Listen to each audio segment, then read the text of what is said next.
Shalom, shalom, shalom, la famille, shalom, frères et sœurs. Bénissons encore le Seigneur pour ce temps. Il est 5 heures ici à Lomé, au Togo. Et nous sommes dans la joie de voir que Elohim a ses enfants partout, dans toutes les nations. Le Seigneur a un grand peuple à Lomé, un très grand peuple à Lomé. Et nous croyons que cette fois-ci, le Seigneur va puissamment glorifier son nom. Il va puissamment glorifier son nom. Et nous sommes dans la joie. Nous sommes dans la joie de voir que il y a un peuple ici. C'est vrai que lorsque on marche, on voit beaucoup d'assemblées remplies et les fidèles n'ont pas des Bibles en main. Voilà, avec des messages tronqués, avec des messages qui ne présentent pas le Mashiach comme le Seigneur et Sauveur. Voilà. Paul a prédit cela que les temps de la fin seront caractérisés par des personnes qui vont enseigner un faux message. Et nous y sommes. Nous y sommes. Yahweh est fidèle. Et ceux qui sont de lui vont entendre le son du chauffard. Parce que nous croyons que c'est le temps de l'homer pour le réveil. C'est le temps de l'homer pour la parole du Seigneur. La véritable parole. Toutes ces personnes qui sont enfermées dans les systèmes religieux, toutes ces personnes qui sont enfermées dans les traditions, nous croyons que par l'Esprit, le Seigneur les interpelle et les réveille maintenant au nom de Yeshua, notre Seigneur et notre Maître, parce qu'il est fidèle. Parce qu'il est fidèle. Nous sommes dans la joie d'être avec les frères et sœurs. Ils ne sont pas nombreux, mais la Bible déclare que là où deux ou trois sont ensemble dans mon nom, je suis là. Voilà, le peuple du Seigneur est vaste. Et nous bénissons aussi le Seigneur pour le travail qu'il fait par-ci, par-là dans les nations. Voilà. Bénissons le Seigneur pour cela. Nous bénissons le Seigneur aussi pour nos frères et sœurs dans la foi, partout dans le monde entier, qui craignent le Seigneur. Voilà, même ceux qu'on ne connaît pas, parce que Yahweh a ses enfants partout. Ne soyons pas sectaires. Ne soyons pas des personnes qui se disent avoir le monopole de la vérité. Non. La vérité, c'est Yeshua lui-même. C'est la parole du Seigneur. C'est la vérité du Seigneur. C'est lui, la parole. Car il est écrit dans l'Apocalypse que son nom est la parole du Seigneur. Donc, ce matin, par la grâce du Seigneur, je veux un peu partager. Voilà. Partager ce que le Seigneur me met à cœur. Voilà. L'Esprit du Seigneur m'a réveillé vers les 4 heures du matin et il m'a mis à cœur un message et la manière dont il m'a enseigné ça, je me suis dit qu'il est important quand même que je partage cela avec mes frères et sœurs pour davantage comprendre que nous avons des priorités, voilà. Et notre priorité principale, c'est le royaume des cieux. La Bible dit que cherchez premièrement le royaume des cieux et toute chose vous sera donnée par-dessus tout. Donc notre priorité à nous, enfants du Seigneur, c'est le royaume des cieux. C'est pas les choses de la terre. C'est pas les choses de la terre, c'est le royaume des cieux. C'est vrai que nous avons besoin pendant notre vie terrestre, notre vie éphémère terrestre. Nous en avons besoin. Mais nous savons tous que, comme Paul le dit dans 1 Corinthiens 6, que nous n'avons rien amené sur terre et nous n'allons rien emporter. Voilà. Donc au départ, à la naissance, nous sommes venus vides et à la mort, nous partirons vides. Donc tout n'est que vanité. Tout n'est que vanité. Tout restera. Et aujourd'hui, à cause de l'évangile de la prospérité, beaucoup se sont détournés de la vie éternelle. Beaucoup se sont détournés de l'essentiel. Voilà. Comme Pétros, apôtre passionné du Seigneur, pouvait dire Il n'y a aucun autre nom qui nous a été donné sous le ciel par lequel nous devons être sauvés. Le nom qui sauve, c'est Yehoshua Mashiach, Jésus-Christ en français. C'est lui qui sauve, le Mashiach. Il le dit dans Jean 14,6, que je suis le chemin, la vérité et la vie. Nous n'avons pas d'autre chemin, nous n'avons pas d'autre vérité, nous n'avons pas d'autre vie que notre Seigneur Yehoshua lui-même. Lui-même. Voilà pourquoi nous ne vous présentons pas une assemblée, nous ne vous présentons pas un ministère, mais nous vous présentons la personne qui sauve, le salut, notre couverture, notre guide, notre Papa céleste, notre Maître, notre Père. Il est tout pour nous. Il est l'Aleph et le Taf. Il est celui qui connaît toutes choses. Il est celui qui bénit. Il est celui qui n'oublie pas ses enfants. Il est celui qui réalise ses promesses. Même lorsque nous sommes dans des difficultés, même lorsque nous ne comprenons plus rien, mais sachons qu'il est souverain. Il est souverain et rien n'est impossible à lui. Voilà, nous allons prendre nos Bibles dans Galates 6 à partir du verset 7. Voilà. C'est Paul qui dit que ne vous égarez pas, on ne se moque pas d'Élohim, car ce qu'un être humain sème, il le moissonnera aussi. Voilà. Et au verset 7, au verset 8, parce que celui qui sème pour la chair, moissonnera de la chair la corruption, et celui qui sème pour l'esprit, moissonnera de l'esprit la vie éternelle. Voilà, Paul fait comprendre ici que, en fait, amuse-toi avec un homme, voilà, amuse-toi avec tes frères et sœurs dans la foi, amuse-toi avec tes parents, mens comme tu veux, fais semblant de voir comme tu veux, fais semblant de montrer aux gens que ton cœur est propre, fais semblant de montrer aux gens que tu aimes le Seigneur, tu fais tout, tu vis en apparence, voilà. Mais Paul ici, il fait comprendre qu'on ne se moque pas d'Élohim. Voilà, on ne se moque pas d'Élohim. La Bible déclare dans le livre de Proverbes que donc ses yeux parcourent toute la terre. Donc on ne se moque pas d'Élohim. On ne joue pas avec Élohim. On ne fait pas semblant avec Élohim. En fait, lorsque tu joues avec Élohim, c'est que tu joues avec ton éternité. Voilà, il ne s'agit pas tu t'endors, non, tu joues avec ton éternité. Parce que la Bible déclare dans Hébreux 9, 27 qu'après la mort vient le jugement. Donc il n'y a pas que quand tu meurs, tu pourras encore revenir. Non. C'est maintenant qu'il faut arranger ta vie. C'est maintenant qu'il faut arranger. Nous devons arranger nos vies maintenant. Maintenant. Parce que soit l'enlèvement nous prend, soit la mort. Voilà, au temps du Seigneur. Voilà. Voilà. Et nous n'allons plus revenir sur cette terre. Voilà. Si la mort nous prend maintenant, nous n'allons plus revenir. Donc si nous quittons cette terre, nous allons rendre compte au Seigneur du temps passé sur cette terre. Qu'est-ce qu'on a fait? Ne soyons pas comme cet arbre qui ne porte pas de fruits et qui va être déraciné. Voilà. Voilà. Donc vraiment, veillons à ce que nos vies, voilà, que la priorité soit le royaume des cieux, que la priorité soit le Seigneur lui-même, la méditation quotidienne de la parole, la communion avec lui, la communion avec nos familles, voilà, que l'essentiel tourne autour de lui. Et la Bible nous dit que et toutes choses nous seront données par-dessus tout. Donc on ne se moque pas d'Élohim, on ne fait pas semblant avec Élohim, un pied dedans, un pied dehors, on ne fait pas semblant avec Élohim. Voilà, la Bible nous dit que tu aimeras Yahweh de tout ton cœur, de toute ton âme, de toute ta pensée et de toute ta force. Voilà, donc tu aimeras Yahweh de toute ton âme, de toute ta force, de toute ta pensée, de toute ta force. Donc ton être entier doit être voué à Yahweh. Or, ce n'est pas le cas aujourd'hui. Voilà pourquoi dans le livre de Luc, le Seigneur pouvait dire quand il viendra, trouvera-t-il de la foi? Parce que nous vivons dans une génération où la priorité de cette génération, c'est leurs femmes. La priorité de cette génération, c'est leurs enfants. La priorité de cette génération, c'est leur congélateur, c'est leur vente. Voilà, c'est la priorité de cette génération. Et l'amour de la vérité, l'amour du Seigneur a disparu de beaucoup de cœurs. Et aujourd'hui, voilà, beaucoup ne veulent plus du Seigneur. Beaucoup ne veulent plus avancer avec le Seigneur.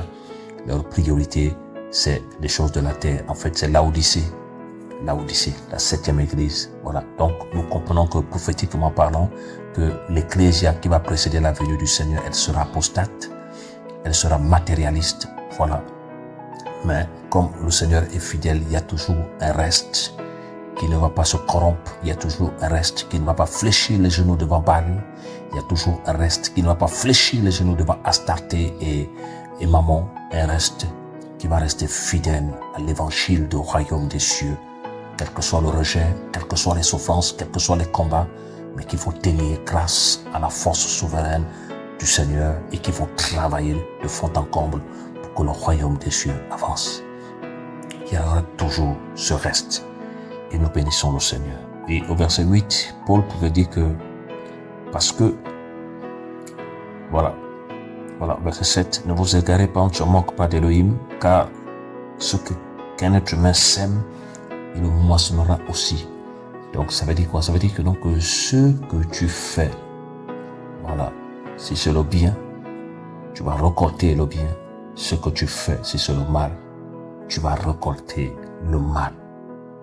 Voilà pourquoi Paul dit qu'on ne se moque pas d'Élohim. On ne se moque pas d'Élohim. Ce que tu sèmes, tu vas moissonner ça aussi. Ce que tu sèmes, tu vas récolter ça. Tu vas récolter ça, ce que tu sèmes. Ce que tu sèmes. Et vraiment là où nous allons plus nous appuyer ce matin, c'est le verset 8. Parce que celui qui sème pour la chair, moissonnera de la chair la corruption.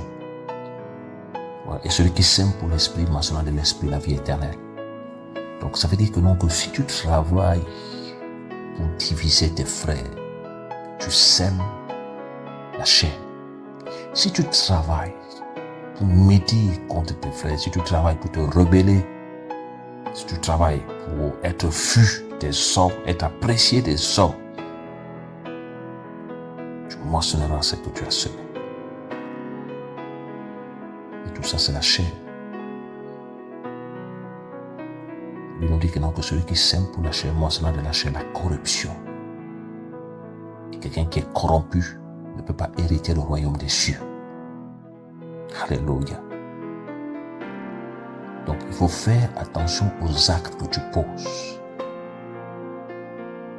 Vous savez, aujourd'hui, beaucoup se disent que à cause du nombre d'années ou à cause du titre, porte prophète, docteur, évangéliste, on est libre de faire ce qu'on veut. On est libre de parler aux autres comme on veut. On est libre de casser les autres comme on veut. Non. Chacun de nous aura affaire au Seigneur. Chacun de nous aura affaire au Seigneur. C'est ce qu'on doit comprendre. Chacun de nous aura affaire au Seigneur. Voilà. Et Paul est clair, on ne se moque pas d'Élohim. C'est qu'un homme sème, il va le moissonner. Et celui qui sème pour la chair, moissonnera de la chair la corruption. Voilà, il va être corrompu, il va se détourner de la volonté du Seigneur. Voilà, il va se détourner de la volonté du Seigneur. Voilà pourquoi il faut faire attention à la langue.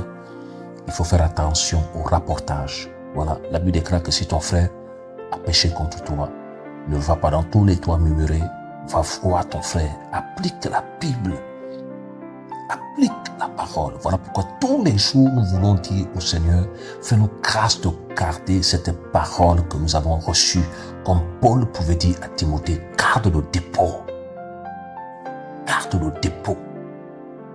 Ton frère a péché contre toi, va voir ton frère. S'il se répand, tu as gagné ton frère. On n'a pas dit d'aller répandre ça. Mais s'il ne se répand pas, tu prends le témoin. Et s'il refuse d'écouter, tu avertis à l'Ecclésia. Nous devons être des personnes qui mettent en pratique les commandements du Seigneur. Il dit dans Jean 14, à partir du verset 21, c'est quelqu'un même qui garde mes commandements. Aimer le Seigneur, c'est pas aller dans une assemblée. Aimer le Seigneur, c'est pas aller en mission. Aimer le Seigneur, c'est pas parcourir la terre. Aimer le Seigneur, c'est garder les commandements du Seigneur, la parole du Seigneur, la parole pure du Seigneur. La parole pure du Seigneur. C'est un peu la parole, c'est un peu comme une semence. Tu prends une semence, tu mets sous terre. Si cette semence-là, c'est le manguier, tu verras que non, que le feu, l'arbre qui va pousser, c'est le manguier et le feu qui va donner, c'est la mangue. Donc, c'est qu'on sème, on moissonne. Si tu sèmes la division parmi tes frères, tu moissonneras la corruption. Si tu sèmes la haine parmi tes frères, tu moissonneras ça. Voilà pourquoi beaucoup aujourd'hui ne comprennent pas pourquoi leur vie chrétienne, ça tourne en rond. Beaucoup ne comprennent pas pourquoi leur vie chrétienne tourne en rond. Beaucoup ne comprennent pas pourquoi ils n'arrivent pas à avancer.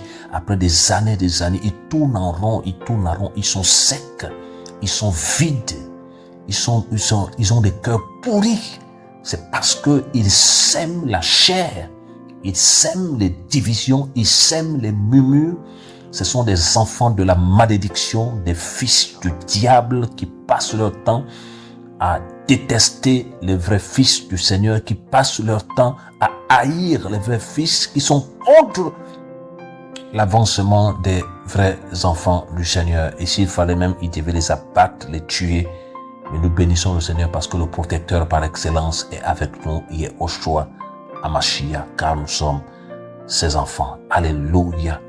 Nous sommes ses enfants. Il nous protège, il nous garde, il veille sur nous comme la prunelle de ses yeux, car nous sommes précieux à ses yeux. Il est notre bouclier, il est notre couverture, notre Papa Céleste qui nous garde. Et il continuera encore à nous garder. Voilà pourquoi nous devons comprendre une chose, frères et sœurs, c'est que faisons attention à ce que nous faisons. Voilà, faisons attention à ce que nous faisons. Faisons attention à ce que nous faisons. Voilà, faisons attention. Nous devons refuser de salir les frères. Nous devons refuser de s'aimer la discorde. Nous devons refuser d'être des rapporteurs. Voilà. Nous devons veiller à notre langue. Nous devons veiller à tout ce que nous faisons afin que le nom du Seigneur soit glorifié. Et Paul ici dit que mais celui qui sème pour l'esprit moissonnera de l'esprit la vie éternelle. Donc celui qui sème pour l'esprit. Donc un vrai fils du Seigneur, un enfant du Seigneur doit semer pour l'esprit. Doit semer pour l'esprit. Et Paul dit que donc, et celui qui sème de l'esprit moissonnera de l'esprit la vie éternelle. Or, Yohanan en parle. Or, la vie éternelle, c'est qu'ils te connaissent, toi, le seul vrai elle, et celui que tu as envoyé, Yoshua HaMashiach. Et nous savons tous que non, que la connaissance du véritable elle, qui est Yoshua HaMashiach, nous conduira dans l'éternité. La connaissance de Yahweh nous conduira dans l'éternité. Et nous devons tous savoir que l'éternité n'est pas un slogan. L'éternité est réelle. La vie éternelle existe. La vie éternelle existe. Et nous devons comprendre une chose que donc, après cette vie physique, il y a l'éternité qui nous attend. Voilà pourquoi je suis d'accord avec Paul lorsqu'il pouvait dire que non, que si nous comptons sur le Seigneur seulement dans cette vie-là, nous sommes les plus misérables. Voilà, nous sommes les plus misérables. Nous sommes les plus misérables. Cette vie est limitée. Cette vie est limitée. Voilà, la Bible nous dit que non, que les plus robustes, il y a ceux qui vont mourir à 70 ans, voilà, il y a ceux qui vont mourir à 80 ans, 90 ans, et même là encore, il y a les aléas de la vie, voilà. Mais après ce temps limité-là, il y a l'éternité. Voilà, pour les enfants du Seigneur, nous allons vivre l'éternité auprès du Père. Nous allons habiter dans la nouvelle Jérusalem, voilà, la nouvelle Jérusalem, notre destinée finale, notre destination finale. Nous allons vivre dans la nouvelle Jérusalem, frères et sœurs. Voilà. Donc, celui qui sème pour l'esprit, moissonnant de l'esprit la vie éternelle. C'est quoi s'aimer pour l'esprit? C'est quoi s'aimer pour l'esprit? Parce que l'esprit te conduit dans la parole. L'esprit te conduit dans la vérité. L'esprit te conduit dans tout ce qui est agréable au Seigneur. Donc, ça veut dire quoi? Ça veut dire que quand tu pratiques, voilà, la libéralité envers les frères et sœurs, les veuves, les orphelins, tu sèmes pour l'esprit. Quand tu bénis ton frère, tu sèmes pour l'esprit. Quand tu édifies les frères et sœurs afin qu'ils grandissent dans la marche, tu sèmes pour l'esprit. Quand tu honores les aînés qui craignent le Seigneur, tu sèmes pour l'esprit. Alléluia. Quand tu marches dans la pureté, la crainte du Seigneur, tu sèmes pour l'esprit. Quand tu vois un frère qui se méconduit et tu vas le reprendre, pas dans le but de le tuer, mais dans le but de le relever, tu sèmes pour l'esprit. Et la Bible déclare que si tu agis comme ça, tu moissonneras par l'esprit la vie éternelle. Alléluia. Il faut s'aimer pour l'esprit. Quand tu assistes une veuve, tu sèmes pour l'esprit. Quand tu assistes les orphelins, tu sèmes pour l'esprit. Quand tu médites la parole, tu sèmes pour l'esprit. Quand tu passes ton temps dans la prière, tu sèmes pour l'esprit.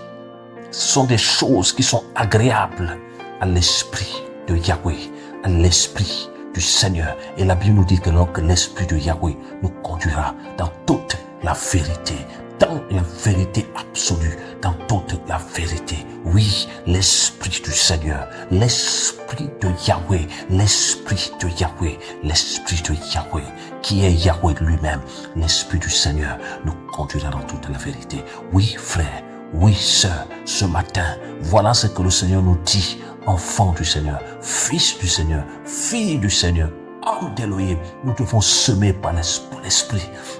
Nous devons semer. Nous devons semer. Alléluia.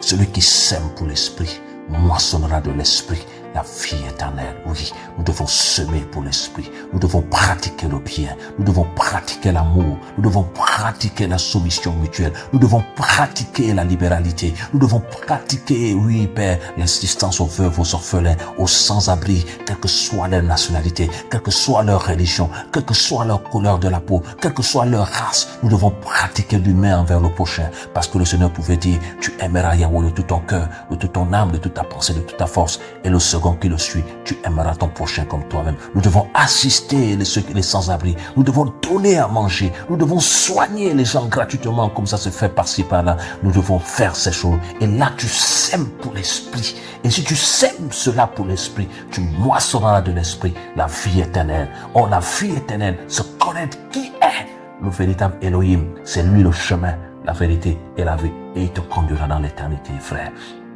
Il te conduira dans l'éternité. Nous devons changer. Si tu entends ce message ce matin et que tu as l'habitude de s'aimer pour la chair, il faut se repentir, changer de cap et sème maintenant pour l'esprit. Sème pour l'esprit.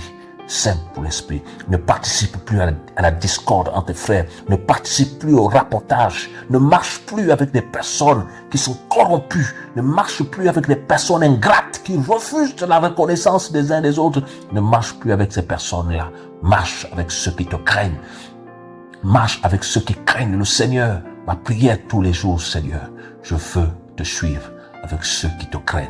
Je veux marcher avec ceux qui te craignent. Je veux marcher. Toi qui connais les cœurs, comme la prière de Pétros. Seigneur, toi qui connais les cœurs, nous voulons marcher avec ceux qui te craignent. Nous voulons marcher avec ceux qui veulent aller loin avec toi. Nous voulons marcher avec ceux et celles, Père, qui ne cherchent pas à être vus. Nous voulons marcher avec ces personnes-là qui aiment. Oui, mon frère, oui, ma sœur, Yahweh te répondra. Parce qu'il dit dans sa parole, invoque-moi et je te répondrai. Oui, Yahweh va te répondre. Oui, Yahweh va t'amener vers des frères et des sœurs qui le craignent. Et là, nous allons servir le Seigneur dans la simplicité. Et là, nous allons servir le Seigneur dans l'humilité. Et là, nous allons servir le Seigneur, pas pour être vus. Oui, pas pour être acclamé, oui. Mais parce que Yahweh nous aime. Et il est fidèle. Et il est fidèle. Et je prie que ce partage encourage encore quelqu'un ce matin. Il n'est pas trop tard. Si tu as travaillé pour détruire, si tu as travaillé pour amener les frères et sœurs à se battre, à se haïr, il est temps que tu changes le cap et que tu sèmes maintenant pour l'esprit afin de moissonner la vie éternelle. Oui, et tu récolteras par l'esprit la vie éternelle. La vie éternelle. Que Yahweh bénisse son peuple. Que Yahweh bénisse ses enfants partout dans les nations. Que Yahweh bénisse ses enfants. Te disons merci, Seigneur. Merci pour ta fidélité. Au nom de Yeshua Mashiach. Amen.